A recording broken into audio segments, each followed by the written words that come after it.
Destiny's story is complex and constantly updated, so it's easy to lose sight of important aspects. As the Light and Darkness saga draws to a close, it's important to take stock of remaining mysteries and unanswered questions to prepare for and perhaps predict its conclusion. Reflecting on the broader story of Destiny, but also Lightfall, I realized there's a central unanswered question that I think the final shape should at least partially address in order to deliver a satisfying ending. The question looms so large over the franchise that it has literally been sitting right above us since the very first moments of Destiny 1. What is the Traveler? The Traveler is the most omnipresent character in the Destiny story. It's involved in nearly every conflict in the series' history. The Traveler has been a silent observer going as far back as the earliest events currently known to be factual in the story's universe. From the moment players opened the start menu of Destiny 1, they were greeted with an image of the Traveler, a mysterious white orb sitting stationary in orbit above the Earth. Up until Lightfall, the Traveler was largely motionless. It sat in its position, an orb in the sky, unmoving and unspeaking. The silence and inaction of the Traveler is so profound that it makes each moment of change in the Traveler feel of paramount importance. Since the events of the first game, the Traveler has only moved 5 times, each motion protecting itself and humanity from their enemies. Humanity first observed the Traveler as it terraformed planets in our solar system, but didn't face the orb directly until they intercepted it during its terraforming of Mars. After their rendezvous, humanity learned from the Traveler, but indirectly. The Traveler never speaks. It has no voice. Instead, it communicates through actions, miracles paracausal in nature, unexplainable by science. The only other method of communication the mysterious being offers is indirect. Many claim to speak for the Traveler because they receive visions from the orb, usually in dreams. These speakers became acolytes, spreading stories and interpretations of their visions and using them to advance the cause of humanity.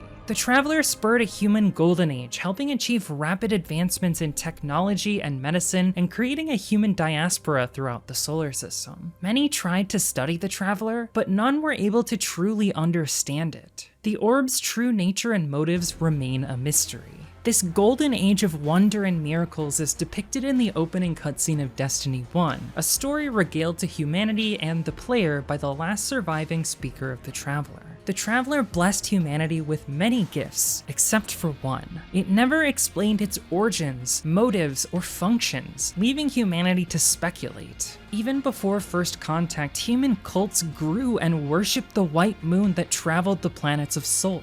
Mystery and miracles always inspire devotion, so it was natural for religions to form in the wake of such a paradigm-shifting event. A powerful alien force arriving at our home and choosing benevolence over violence would profoundly shape the lives of all humanity. Yet the humans at the dawn of the Golden Age knew almost nothing about it. Likewise, the players of the Destiny franchise have also had their characters' lives profoundly shaped by the Traveler from the very beginning. The mononymic player Guardian died hundreds of years ago and yet was given a second lease of life by the Traveler. In response to an event called the Collapse, where a mysterious fleet of pyramid ships arrived in Sol and assaulted humanity and the Traveler, the orb traveled to Earth and waited. However, the Traveler did not flee. It stood and took the brunt of the assault. With the last whisper of its immense physics-defying power, the Traveler cleaved itself into pieces. It conjured ghosts into existence, sentient drones with the power to wield a portion of the Traveler's paracausal power, the light. Even though they were sentient expressions of the Traveler, ghosts did not understand their role or the nature of their progenitor. The only thing they knew was their purpose, to resurrect dead humans and imbue them with the Traveler's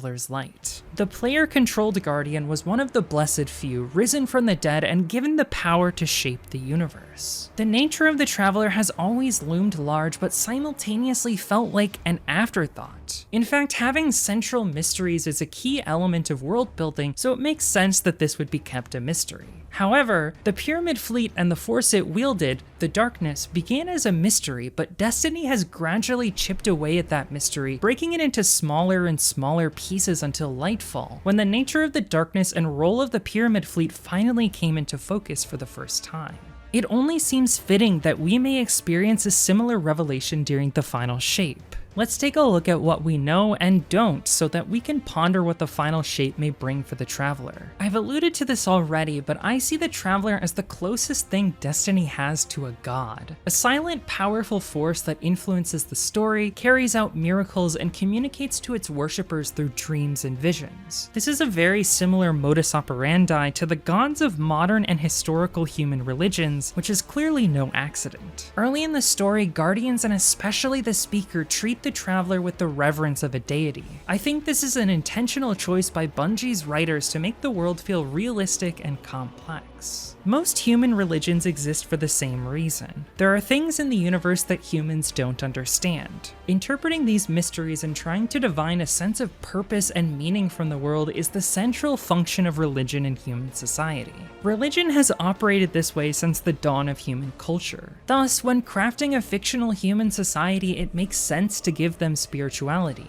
While they may not literally worship the Traveler as a god, the inhabitants of Destiny have a level of reverence that makes it clear many see the Traveler as divine. The parallels between the Traveler and the sun gods of ancient human religions are striking and very important. Many early human cultures did not understand the sun, yet it controlled their lives. It had the power to give and take life. Too little light and crops would never grow. Too much and they would wither and die. The sun gives light so that humans can see, but is so powerful that looking directly at it for a prolonged period can take that blessing away, causing permanent blindness. It makes sense that absent any understanding of the sun, people would weave narratives and stories designed to explain the purpose and origins of the star. The curious human mind doesn't like mystery and ambiguity, so it drives us to seek understanding and knowledge. Prehistoric humans knew their survival depended on the sun, so they worshipped it as a god.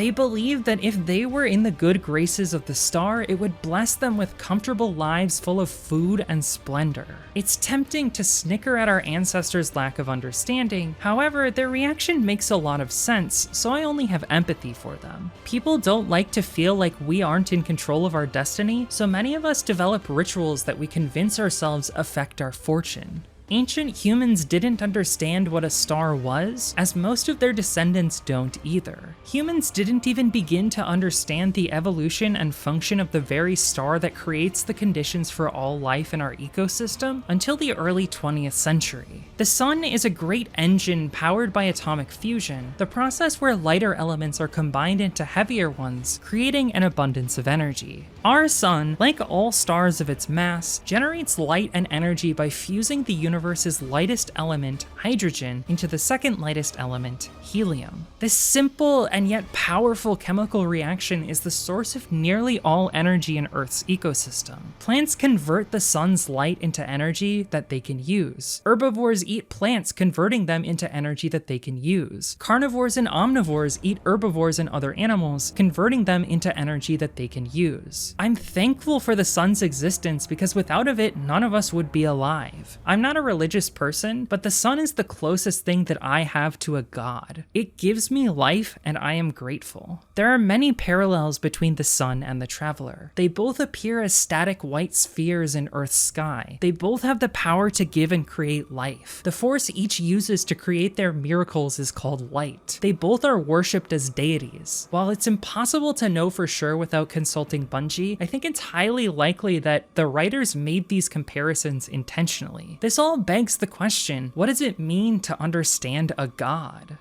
Like my understanding of the sun gives me greater appreciation for its influence on my life, I think an understanding of the Traveler could enhance my appreciation for Destiny's story. I want to understand how it came to exist and how it influences the story today. On a meta level, seeking to understand the Traveler motivates most of the Destiny story's conflicts. Countless wars have been fought between humanity and alien factions over control of the sphere. In lore, these wars are sometimes referred to as crusades, referencing historical interfaith religious conflicts. The Guardian and thus the player are soldiers upon this battlefield over and over. In the nascent Destiny story, these conflicts were framed as a dogmatic dichotomy. Guardians and the forces of light were unquestionably good, and those who sought to interfere with their existence and take control of the Traveler were unquestionably evil. The enemies of Guardians tried to take the Traveler numerous times. Vanilla Destiny The Red War, the Witch Queen, and Lightfall all involve enemy factions trying to exert their influence over the Traveler. Chips in the armor of this dogma appeared from the very beginning. The first enemies the Guardian fights in Destiny are a species of aliens called the Elixni. The Elixni were originally referred to pejoratively by humanity as the Fallen, a term with its origins in the history of the species. The Elixni were blessed with the light of the Traveler before humanity, but fell from grace as their god, the Great Machine, abandoned them in their own version of collapse, the Whirlwind. This raises a few questions. If the Traveler abandoned the Elixni in the face of darkness, why did it not abandon humanity? Why did the Traveler never give Elixni the power of ghosts? And finally, perhaps most importantly, will the Traveler ever abandon humanity? It's hard for me to see the Fallen as evil when they're simply jealous of humanity and bitter about being abandoned by their deity. Their attempts of conquest at the Traveler are motivated not out of malice but of desperation. They only attack humanity because we have the Traveler and they don't anymore. They're starving and fighting for scraps. For the first few expansions, the dogmatic binary of light versus darkness held, but eventually the cracks began to show. In Forsaken, Riven imbued some of the Elixni with a new power reminiscent of Guardians. Dark Ether was created, allowing some Elixni to be resurrected from the dead, creating the Scorn. This showed that light does not have a monopoly on eternal life. The darkness can also create and preserve life beyond death. The Drifter returned to Sol and taught Guardians that the darkness could be studied for humanity's benefit. In Shadowkeep, the Pyramid Fleet came into focus. After learning the Traveler reawakened at the end of the Red War, the Pyramid Fleet started to return to Sol to bring about a second collapse. This created a crisis of faith among Guardians. In Beyond Light, the dogma was finally shattered. Upon seeing the Elixni wield the darkness, Guardians realized they themselves could wield the same power as a tool. Now, Guardians did not simply use the light to achieve their goals, they began to use the darkness as well. The darkness was no longer the ultimate evil, it was a tool that could be used for good or evil. How the user behaved began to determine their morality.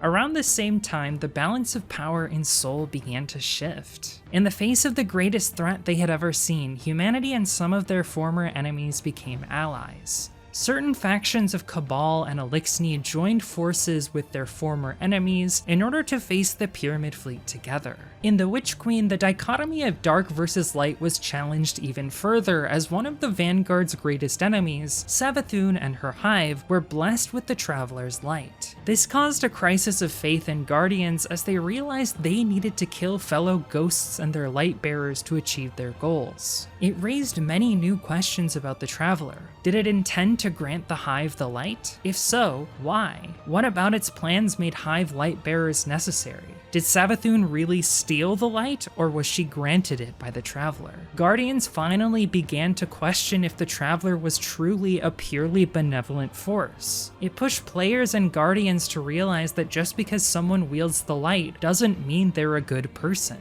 The massive changes to the status quo between Forsaken and Witch Queen helped create a more interesting dichotomy, where each faction's morality was defined not based on the tools they used, but their actions with the tools. Morality was not constrained to factors outside each character's control, and was instead entirely within each actor's destiny. The paradigm shift created an interesting situation where now how players interact with the world of Destiny determines their morality. However, being a first-person shooter, players are largely limited to solving problems using violence, creating a sense of dissonance. How can we truly be better people than our enemies if the only tool we have is a weapon? Ludonarrative dissonance is a term in game criticism that defines a situation where the actions a player takes during gameplay don't align with the themes and philosophy of a game's story. The term reflects the reality that games are often constructed by teams of people who sometimes don't see eye to eye. It's one thing for Bungie to construct a compelling gameplay loop, but it's another for them to write a story that completely justifies that loop. Ludonarrative resonance is very difficult to achieve. I think the current state of the story is far more interesting than the binary dogma of the franchise's early years. However, it's hard to deny that it isn't without its own problems. Where the dogma of light equals good, darkness equals evil is uninspired, it doesn't make us question our own actions through the gameplay of the story. When every enemy we face is purely evil, we're justified to take any course of action to stop them. When Bungie started humanizing our enemies, it made the story a lot more interesting because it became harder to justify violence against them. However, this change hasn't been reflected in the things Destiny asks of the player. We still spend the majority of our time killing our enemies rather than seeking non-violent solutions. This dissonance first became abundantly obvious to me during the Season of Plunder. The narrative revolved around House Light trying to make overtures toward peace with House Salvation. They wanted to unify the Eliksni into a single coalition across light and darkness. House Light made progress but did not ultimately achieve peace. A large part of the gameplay loop of the season involved killing wave after wave of House Salvation combatants. How is it possible for us to make peace if we keep killing those we seek to ally with? After the conclusion of the story, there was a community event where Bungie asked players to gather captain coins to pay for a refurbishment of the Eliksni Quarter, an area of the last city inhabited by House Light. Destiny gave players captain's coins when they completed most in-game activities. Quickly, many players discovered the fastest and most efficient way to generate large amounts of captain's coins was to do legacy content that had been power crept over the years but was still playable in-game. The most efficient activity was a lost sector in the European Dead Zone called Widow's Walk, where the player fights off a group of Eliksni to loot a chest underground. This content was developed and added to Destiny 2 years before we had a major alliance with an entire Eliksni house, but remains in-game today.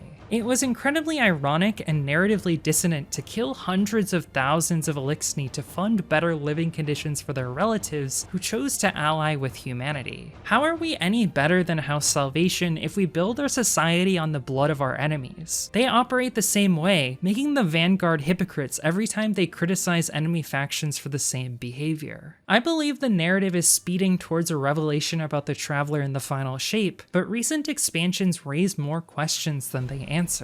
One thing I find interesting about this mystery is that it reflects recent criticism of Lightfall's story. The Traveler has always been shrouded in mystery and never fully explained, so it makes sense that the Veil would be handled similarly. However, many players had a negative reaction to the Veil and were frustrated by the lack of explanations about it in Lightfall. I'm not trying to claim that criticism isn't valid, because it is. However, I think it's interesting to consider why the Traveler being mysterious has worked for so many people for so long, while the Veil being mysterious upset many of those same people. I think the answer comes down to execution. Both the Traveler and the Veil are MacGuffins. MacGuffin is a term in narrative criticism that describes an object that serves as a plot device to drive the story forward. They are objects that the audience wouldn't normally care about, but many characters in the story want to acquire control of, creating conflict. Famous examples include the One Ring from the Lord of the Rings, the Infinity Stones from the Marvel Cinematic Universe, and the Death Star plans in the original Star Wars. In modern media criticism, MacGuffins frequently get a bad rap because most people only notice examples where the plot device is constructed poorly.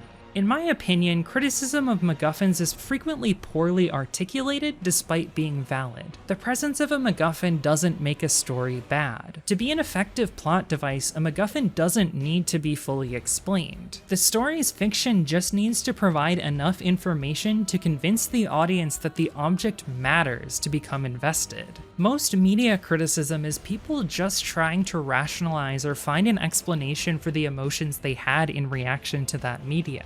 I don't mean that derisively, because whether or not someone enjoys a piece of media is incredibly subjective. People are allowed to like what they like and dislike what they dislike. The interesting part to me is how someone attempts to articulate those feelings and whether or not they communicate them in a way that helps me understand where they're coming from. In my opinion, the Traveler is an incredibly well-constructed MacGuffin and one that illustrates why you don't need to fully explain one for it to be effective. However, it seems to me like Bungie is leading us towards an explanation of what the Traveler is in the final shape, based on the events of Lightfall and the early marketing we've seen for the final shape.